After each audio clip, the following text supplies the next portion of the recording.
Once again, I am incredibly proud and privileged and filled with gratitude to stand before you and ask for your support for this resolution. I'm incredibly proud because, now I could be wrong, but I do believe that this is the longest continuously, perhaps the only legislative observance of Day of Remembrance in the country.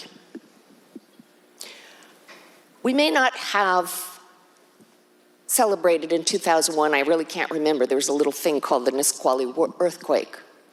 But we have made a commitment in this chamber, in this legislature, each year to pause, even in our busiest moments, like today, the day before policy cutoff for opposite house, to remember. Why do we remember, Mr. Speaker? We remember because, as you've heard, there are lessons to be remembered. But, Mr. Speaker, we pause, I pause, because there are personal stories to be remembered. And each year, the number of World War II vets and former incarcerees that walk among us dwindle. And this is part of our history as Washington State. And so today, Mr. Speaker, I'd like to share with you the names of some Washingtonians who have contributed significantly to my being here today to speak to you. People like James Sakamoto. Now, he was a boxer. He was born in Seattle. He went to Bailey Gatzert. He was also a newspaper publisher, and he did that while he was blind.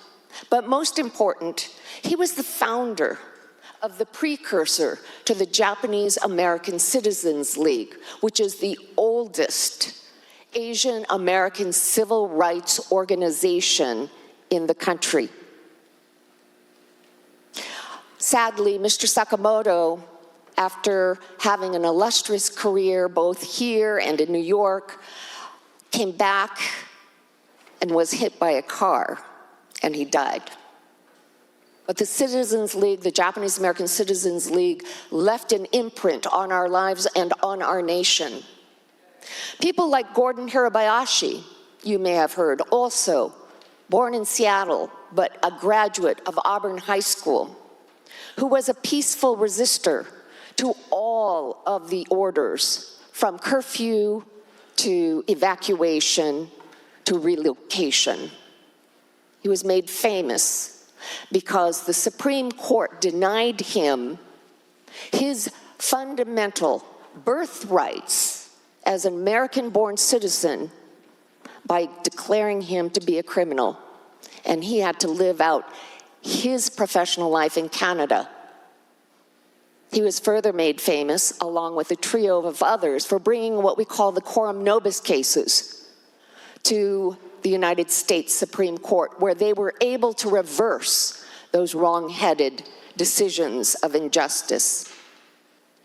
People like William Nakamura, whose name graces our Seattle Federal Courthouse, and James Okubo, whose name is on the Medical and Dental Center at JBLM, both Congressional Medal of Honor winners.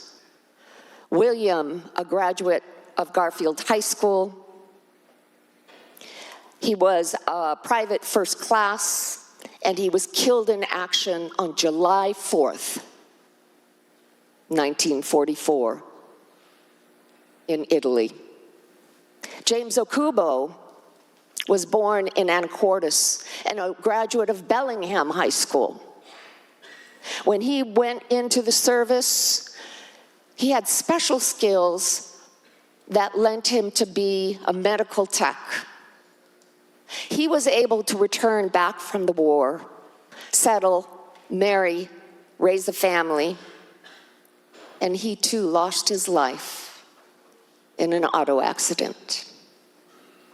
I lift up to you, Mr. Speaker, the names of Henry Miyatake and Shosuke Sasaki, men who were from Seattle, Henry being born in Seattle, Shosuke immigrating to Seattle and graduating from Broadway High School, who were the architects of what was called the Seattle Plan. This was the first plan to designate the notion of compensation for injustices, for wrongful imprisonment to Japanese Americans, eventually known as redress. I remember Shosuke, who was a very slight man, but who had a deep baritone voice. And it's not surprising to me that he became the spokesperson of what was to become the Seattle Evacuation Redress Committee.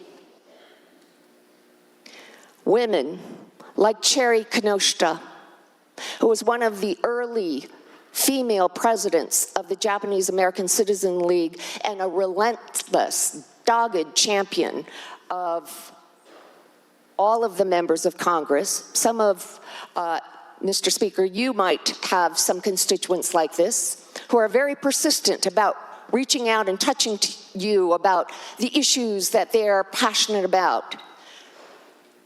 Cherry was one of these women who reached out regularly to Congressman Lowry and to all of the Nikkei members of Congress to pass the redress bill.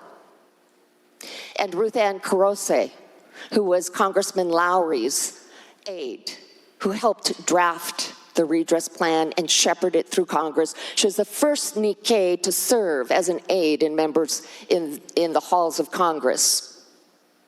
She was also a Garfield grad, but I might also add, as a practicing Quaker through her mother, was also a student at the Freedom Schools in the 1960s in Seattle. And finally, Mr. Speaker, I would lift to your attention my first seatmate, the beloved Kip Takuda, after whom we have named the Civil Liberties Public Education Fund, because he was one of the first members of this body to recognize civil liberties and Day of Remembrance here.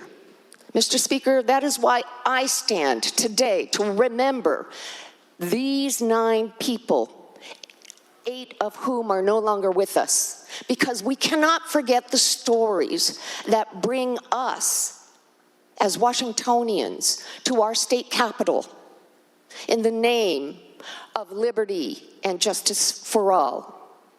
To remember and to resist actions that belie our Constitution and those freedoms that we believe in. Actions that I encounter daily when I am on the streets and being told to go back to where I come from.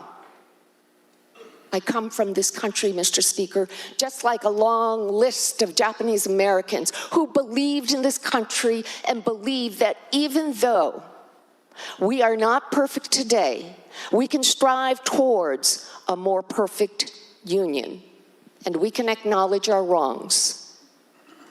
Mr. Speaker, my presence here today is an act of resistance on the part of an entire community. And so I ask you to remember, on this Day of Remembrance, that it's not enough to just set aside the time.